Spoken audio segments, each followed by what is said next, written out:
Hey, Hi. Tatiana, right? Yes, Andrew. Okay, Andrew, yeah. Very nice to meet you. Nice to meet you. Great. Well, welcome to your first counseling session.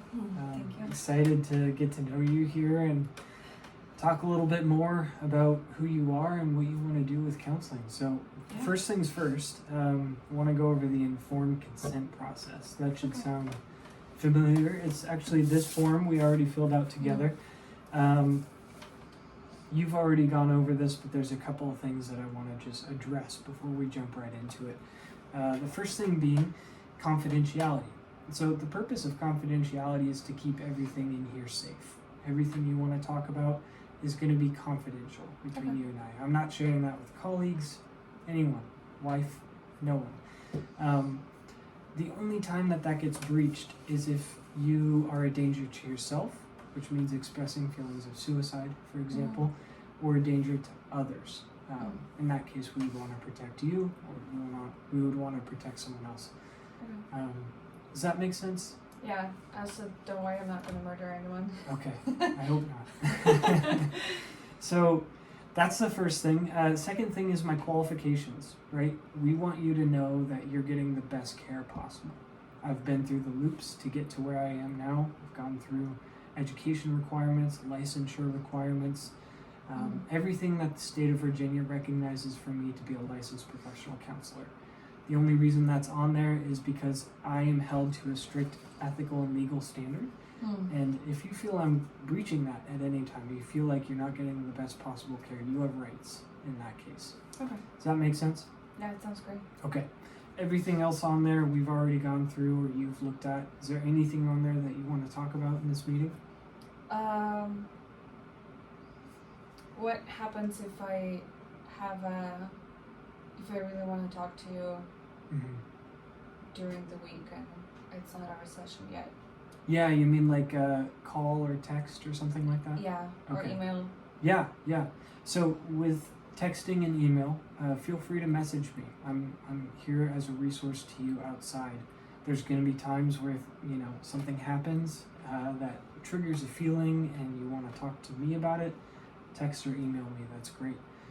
Anytime we do a call though, or a video call, that's got to be in the state of Virginia. So I'm limited in my ability to practice inside of this state. So for example, if you're in Ohio visiting family or something like that, and you want to call, you've got to let me know that you're there because legally I'm not able to take that call. Okay. And do I pay you more for that? For those, no. Okay. If we're having a scheduled session, then yes. And if we need to do an additional session beyond what we schedule, weekly, bi-weekly, whatever you choose, then we can talk about flexible payment for that kind of stuff. Okay. Cool. Sounds good. Yeah, really good question. Anything else on that? No, I feel good. If something comes up, I'm going to ask you. Okay, beautiful. Well, this is the first counseling session. It's really a time for me to get to know you better, for you to get to know me better, Yeah. for us to learn about the process of counseling and what's going to be best for you. I usually like to use the first session to just establish some goals. So what would you say your primary purpose is in coming to counseling? Well, that's a complicated question for me. I feel like I have a need to come here. I don't know if I can say it's a purpose as well. Does that make sense? Like, as I said to you over the phone, I'm here because my husband and I are struggling, and so I guess the purpose would be like figure out my relationship with my husband or my part of my marriage, Yeah, absolutely. Let's focus on that for a second. You say that one of your goals in coming to counseling is to work on some of these things in your marriage with your husband, right? Yeah. So since we're doing individual counseling, since I'm counseling you, let's try to identify some of those things that you feel are harmful in your marriage, hurtful, or maybe just things that are hard, stressful. What would you say specifically is something that you're wanting to come here to figure out more about in your marriage? I think the hard thing for me in marriage is that my husband and I, we fight. Mm-hmm. And when we fight, he sometimes has this, like, he gets angry really quick. Mm. And then when we fight, like when I'm in the wrong, Mm-hmm. I calm down very easily. So it's easy for me to get out of the mood, and he can, like, be nice to me or sweet to me, and we're, and I'm past my emotions. But when it's with him, I don't know how to figure it out. It just feels like I'm he's out of control, or like I can't control or have any impact on his state. And then I start feeling like I'm not safe, but I also love him, and I want him to. And I just want to, like, be very clear. It's not like he's never touched me or like was aggressive towards me. It's more of like him emotionally reacting to something, and I feel like I'm touching something very sensitive, but I can't figure out because it feels like it's something so, like, I can't identify what am I touching that is so sensitive, It's so sensitive that he, like, can't control himself. Okay. Wow, yeah. So what I hear you saying is there are some moments in your marriage with your husband where he is angry and you want to be able to help him during those times, but you're not entirely sure how. And you mentioned too that you feel unsafe. Am I getting that all kind of correct? Mm-hmm. Okay. And I just want to add, not just like I want to help him, but I also want to know, like, how to avoid those moments, maybe. Okay. Or how to healthy communicate with him when it's, because I don't want to be like live on a minefield where I just learn to avoid the mines, I want to know how to healthily address it, how to not be reactive to his, or when I need to step down and I don't know, like just communicate. Yeah.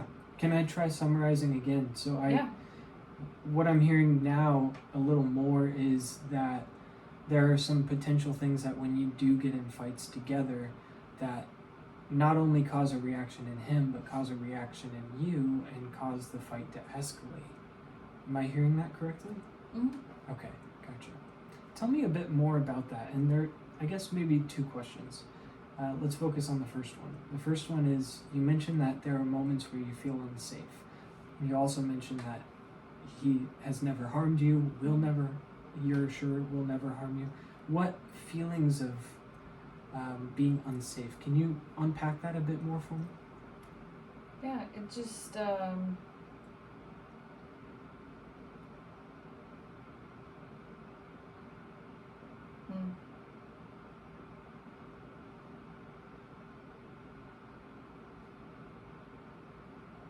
it just feels like, when you have a normal conversation as a person, it feels like you give input, this person gives an input, and you're kind of both like balancing the conversation. You have the roles in the conversation. But when he gets angry, it just feels like it's only his space to be angry.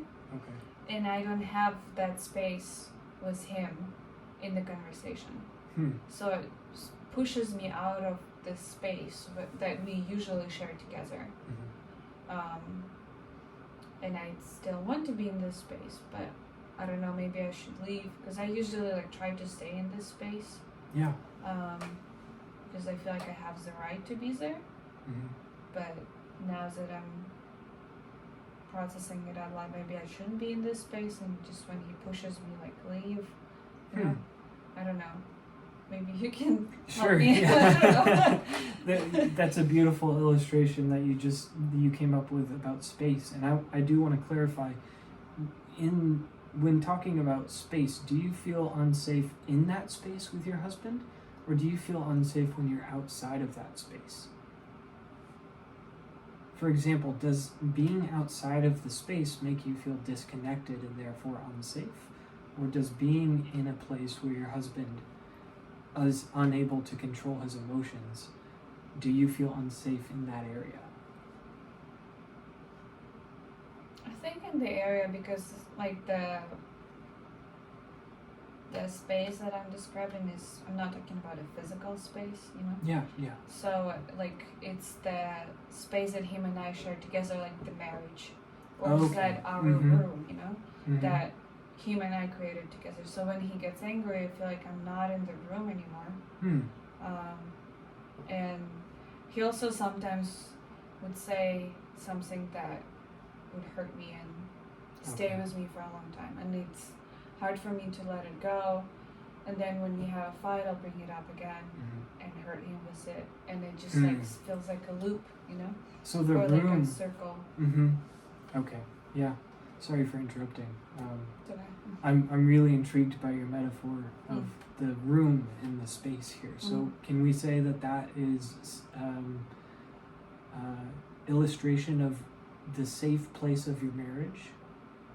That the room is a place that you built together. Yeah. And when your husband, so to speak, is angry in that room, it feels not just like an attack against you, but feels like an attack against that space. Is that accurate? Yeah. Okay, gotcha. That's profound. I mean, it's really great that you're able to bring that up, to create that illustration. Yeah. Maybe my follow-up question I was mentioning earlier would be, when you talk about goals, right? When we're talking about what your next steps are, let's try to clarify kind of what you're hoping to achieve through counseling sessions. So if we're wanting to find ways for you to feel safe in that space, is that something we're wanting to work on? Is it how to communicate to your husband how you're feeling in those moments? Have you spoken with him about this metaphor of space before? No, I haven't spoken to him. I think it's something that hard for me to speak with him, because I don't want to hurt him, you know? Or like bring up his like faults, you know. Sure. I also don't want to make him feel angry. Like maybe he'll be angry when I say it. I don't know. Okay. But what was the question about, Steve? What are my goals? Yeah, I guess what are some of the things that you want in terms of like getting tools to go back into your marriage, to learn how to deal with things like this, how to communicate to your husband? What does that look like for you?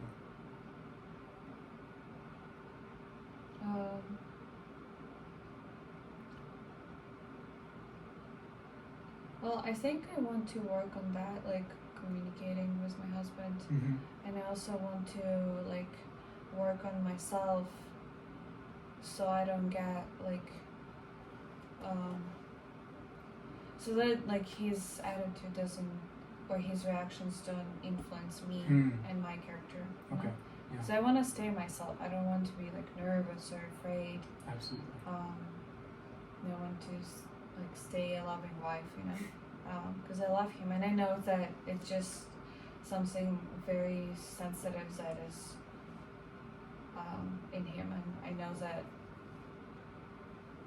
that probably we can talk about later, but I know that a lot of it comes from him being repressed as a child, and he feels like he needs to defend his space, you know. Yeah. Wow, interesting. But yeah, I just guess like partly communicating, but also with him, but partly like working on myself. So I'm still, because I struggle with confidence, and I want to work on that. Like, so I am growing as a confident woman, and don't let it, you know, influence me. Does it make sense? Absolutely, it makes sense. I want to summarize a bit of what you're saying, and I do have a follow-up question. Okay.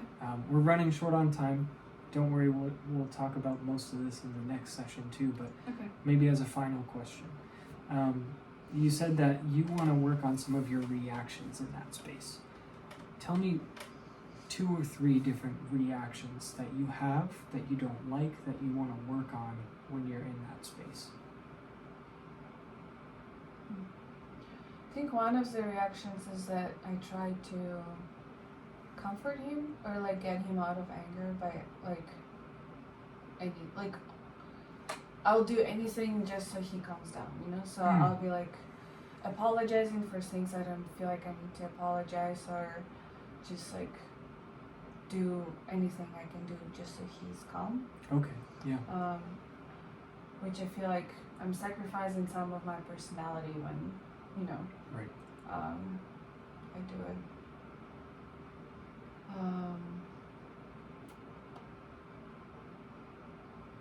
Sometimes though, I just get so angry when he gets angry, because I think like, well, if he gets angry, I have a right to be angry too, you know? And then like things go really bad, because when I just add oil to the fire, Mm-hmm. Which makes me feel even more angry, because I'm like, well, if he has the right to, he feels like he can be that angry, why can't I be that angry? Yeah, absolutely. So we end up like, those are probably one of the worst fights, when I get like really angry too, and we go back and forth, and then just kind of bounce off each other. yeah, Yeah. sound more of like stabbing each other, to be Okay. honest. Yeah. Yeah. The goal is probably to bounce. I thought we were talking about not murdering anyone at the beginning. Oh well. Okay. Yeah.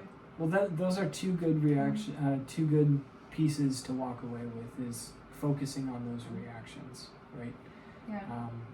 Not to bounce off of each other, not to kind of hurt each other with words and weak points that you know about each other, right? That's huge. So let's focus on that for now. In our next session, we can talk a little bit more about some of your reactions and how you feel they affect you, and how you feel that your husband's reactions affect you. You know. So yeah, let's leave it there for now. Unless, is there anything else that you feel is missing from this first session that you really want to get out, so that we can move into that in the next session? No, I guess my only question is like, if we get in a fight this week, my husband and I, what should I do? I don't know. Yeah. I mean, if you're looking for some practical steps, right? Immediate steps. You have a couple of options. One, your metaphor of space is profound, and if you feel comfortable sharing that with your husband, letting him know that you enjoyed building this beautiful space together as a team, right? Yeah. Tell him that you enjoy that. Tell him that you love that you've built it together, and that sometimes these fights feel like, you know, you're kind of breaking the walls of the home that you built. Be open with him, be honest, tell him how you're feeling, right? Also, you can text me. I mean, if you get in a situation, it's always good to give space during fights, and if you need some help understanding how to manage some emotions, how to grapple with certain feelings, feel free to text me. I'd be happy to walk with you in that. Okay. Are those helpful for you? Yeah. Okay. Cool. Yeah. Let's keep it there. Next session we can dive deeper into your goals and clearly identify what some of those are. Besides that, that's kind of the end of this session. The last thing that I would want to talk about is how often we have these. So we can schedule it once a week on this same day and time. Every 2 weeks, we could do it 2 or 3 times a week. What do you feel is more necessary for you? I think I would do it once a week. Okay. At least for now, because I feel like I need it more often than less often. Yeah, great. Cool. Yeah. And we're not stuck to that. If you want to increase it or decrease it at any time, we're open to do that. Same thing with the rate. So we agreed on $60 for a 60-minute session. Is that still okay with you moving forward? Mm-hmm. Okay, great. So I'll go ahead and put on my calendar that we'll meet this time next week. And yeah, that's that. Okay. Thank you, Andrew. Thank you, Tatiana. Very nice to meet you. Look forward to seeing you next week.